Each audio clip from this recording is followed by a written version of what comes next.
Let's solve some more of these systems problems. If you remember, there's a hard way to do this and an easy way to do this. The hard way is to solve Newton's second law for each box individually and then combine them, and you get two equations with two unknowns. You try your best to solve the algebra without losing any signs, but let's be honest, it usually goes wrong. So the easy way to do this, the way to get the magnitude of the acceleration of the objects in your system, that is to say, if I want to know the magnitude at which this 5 kilogram box accelerates or that this 3 kilogram box accelerates, all I need to do is take the net external force that tries to make my system go, and then I divide by my total mass of my system. This is a quick way to get what the magnitude of the acceleration is of the objects in my system, but it's good to note it'll only work if the objects in your system are required to move with the same magnitude of acceleration. And in this case, they are. What I have here is a 5 kilogram mass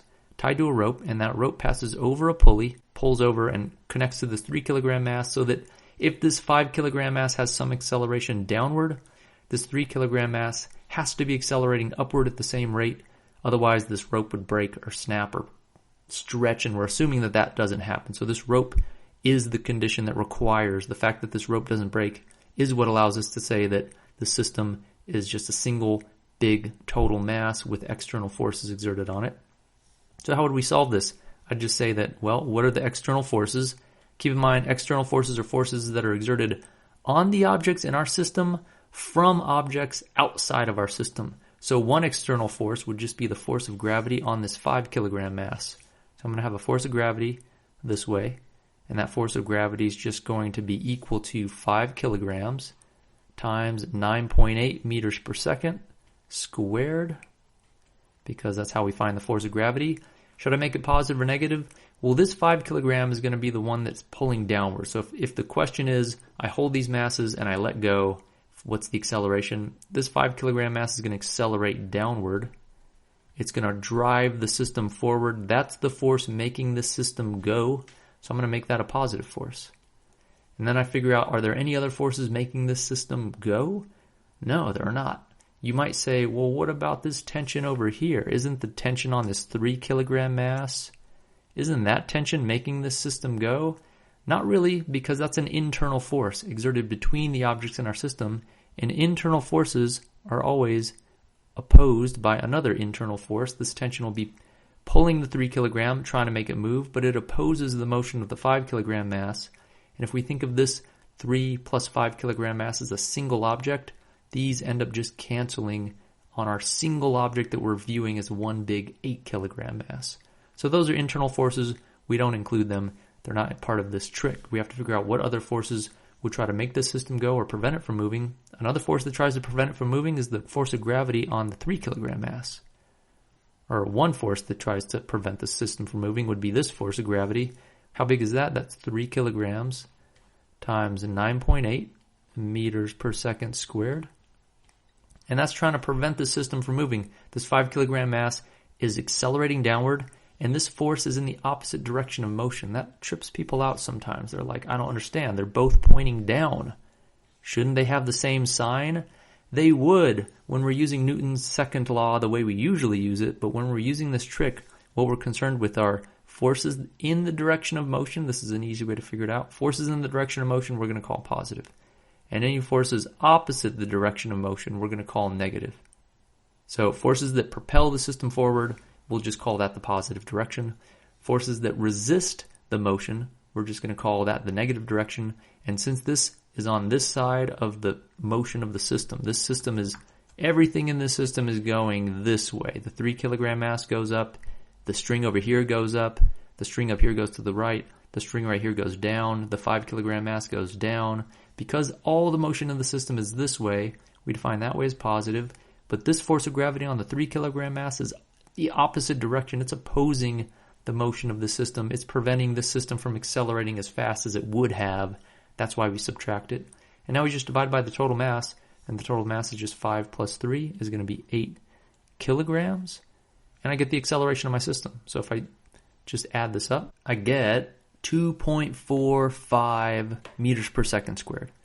So this is a really fast way to get what the acceleration of our system is, but you have to be careful. If the question is what's the acceleration of the 5 kilogram box, Well, technically, that acceleration of the 5 kilogram box would be negative 2.45. What we really found here, since we were just finding the magnitude, was the size of the acceleration. Since this 5 kilogram box is accelerating down, and we usually treat down as negative, you won't want to forget that negative in putting in that answer. The acceleration of the 3 kilogram box, however, would be positive 2.45 meters per second squared. So when you're applying this to an individual box, you have to be very careful and make sure you apply that acceleration with the correct sign for that particular box. And if you wanted to find the tension now it's easy to find the tension. I can find this tension right here if I wanted to.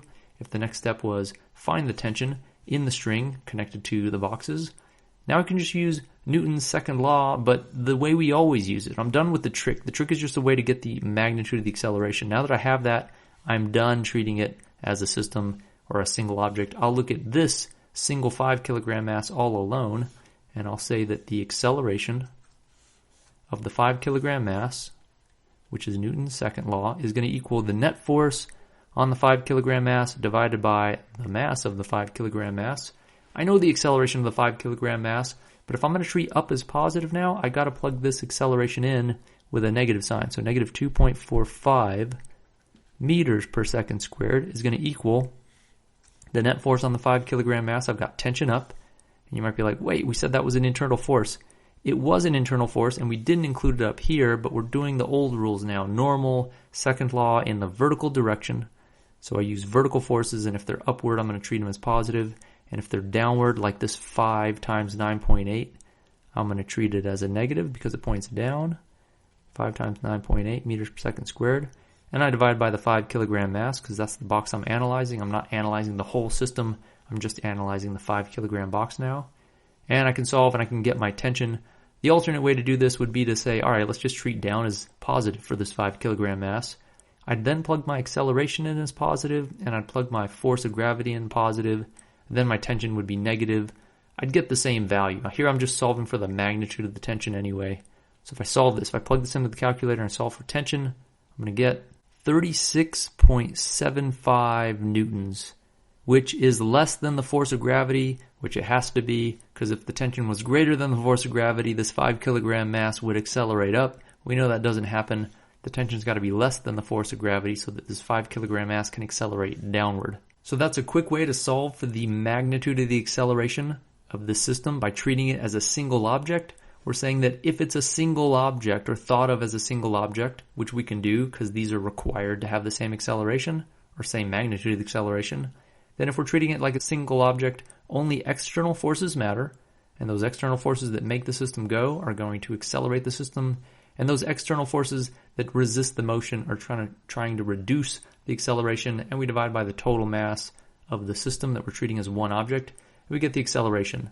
If that still seems like mathematical witchcraft, if you're not sure about this whole idea, I encourage you to go back and watch the video. We solved one of these types of problems the hard way, and you see you really do end up with the force that tries to make the system go externally, and the external force that tries to stop it divided by the total mass gives you the acceleration. Essentially, what we're saying is that these internal forces cancel if you're thinking of this system as one single object, because these are applied internally and they're opposed to each other. One tries to make the system go, one tries to make the system stop.